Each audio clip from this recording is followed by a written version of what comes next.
কিরে, ঈদ চলে গেল 3 দিন, তোর কোনো খোঁজ খবরই নেই। তুই জঙ্গলের ভিতরে কি করিস? আর কোষ না, গত 3 দিন ইট টিট মাটি করে জঙ্গলের ভিতরে পলায় রয়েছি। কেন পলা রয়েছিস কিসের জন্য? আরে আর কোষ না, ঈদের দিক অনেক কষ্ট করে নিজে কিছু সালামি জোগাড় করছি, আর আমার ছোট ভাইগুলো আমার কাছে সালামি চাই। এটা কোনো কথা? তো ভালোই তো, পুরো সেনাবাহিনী নিয়ে জঙ্গলের ভিতরে পলায় রয়েছিস।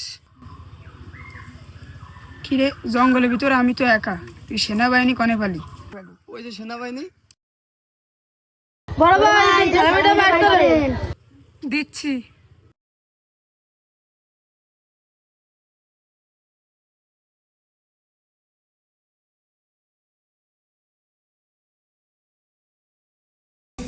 আমি ফাইসা গেছি মাইন কার চিপায়।